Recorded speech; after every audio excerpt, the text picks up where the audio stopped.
নাইজেরিয়ার পর এবার সিরিয়ার আইসিস ঘাঁটিতে মার্কিন বাহিনীর নির্ভুল অভিযান খতম করা হয়েছে। আন্তর্জাতিক সন্ত্রাসবাদী সংগঠন আইসিসের অন্যতম শীর্ষ নেতা জাওবা মুসলিকে। অভিযানের সময় তার দুজন পুত্র নিহত হয়েছেন বলে সূত্রের খবর। বিস্তারিত যাব, সঙ্গে যুক্ত হয়েছে প্রতিনিধি সৌম মুখোপাধ্যায়। সৌম, কি জানতে পারছো? দেখো, বড়দিনেই নাইজেরিয়াতে আইএস ঘাঁটিতে হামলা চালিয়েছিল এবং বিমান হামলা চালানোর পরে বেশ কয়েকজন জঙ্গি নিধন হয় এবং তারপরেই সেনাদের পাশাপাশি নিহত জঙ্গিদের মেরি ক্রিসমাসের শুভেচ্ছা জানিয়েছিলেন ডোনাল্ড ট্রাম্প, কটাক্ষ করেছিলেন এবং তিনি হুঁশিয়ারি দিয়েছিলেন যে খুব তাড়াতাড়ি গোটা বিশ্ব থেকেই আইএস কে পুরোপুরি নির্মূল করে দেওয়া হবে। এবং সেই কথা রেখে সেই শুক্রবারের সকাল থেকেই ফের প্রাক্তন আল কায়দা নেতা আহমেদ আল সাদার নেতৃত্বাধীন সিরিয়ার অন্তর্বর্তী সরকার তার সঙ্গে যৌথভাবে সন্ত্রাসবাদী ইসলামিক স্টেট তার বিরুদ্ধে সর্বাত্মক অভিযান শুরু করেছে।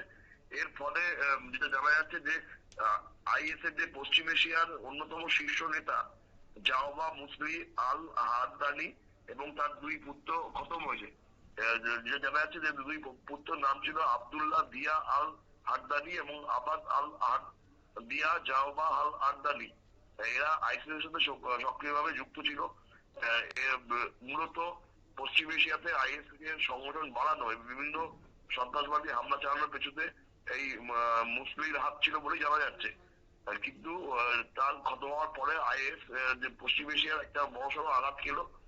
যেটা মনে করা হচ্ছে যে আল বাসাদ সিরিয়ার যে প্রাক্তন শাসক ছিল সে বর্তমানে রাশিয়ায় সপরিবারে আশ্রয় নিয়েছে এবং তার মদত ছিল এই সিরিয়াতে আইএস এর বাড়বাড়ন্তের পেছনে।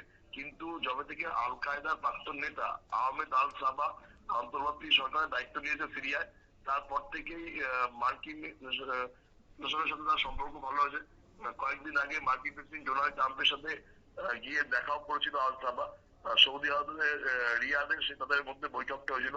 তারপর থেকেই রাষ্ট্রপুঞ্জ সিরিয়ার উপর থেকে সমস্ত রকম নিষেধাজ্ঞা তুলে নেয় এবং তারপর আইএস কে খতম করার জন্য মার্কিন প্রশাসনকে পুরোপুরি সাহায্য করছিল আল সাবা সরকার। আর বর্তমানে সিরিয়ার কিছুদিন আগে আমরা জানি যে সিরিয়াতে কি মার্কিন সেনার বৈঠক চলাকালীন আইএস জঙ্গিরা হামলা চালিয়েছিল, তারপরে 3 জনের মৃত্যু হয়। তারপর থেকেই গোটা বিশ্ব বিভিন্ন প্রান্তে আইএস এর বিরুদ্ধে অভিযান চালাচ্ছে আমেরিকা। নাইজেরিয়ায় বড়দিনের দিন চালানো হয়েছে এবং তারপরেই শুক্রবার ফের সিরিয়ার আইএস জঙ্গি ঘাঁটিতে হামলা চালানো হয় এবং তারপরে আইএস এর শীর্ষ নেতা জাওবা মুসলি এবং তার দুই পুত্র সহ বেশ কিছু জঙ্গি মারা গেছে বলেই জানা যাচ্ছে। কিন্তু এখনো পর্যন্ত বিস্তারিত কতজন জঙ্গি মারা গেছে সেই বিষয়টি প্রকাশ্যে আসেনি। শতাব্দী, ধন্যবাদ।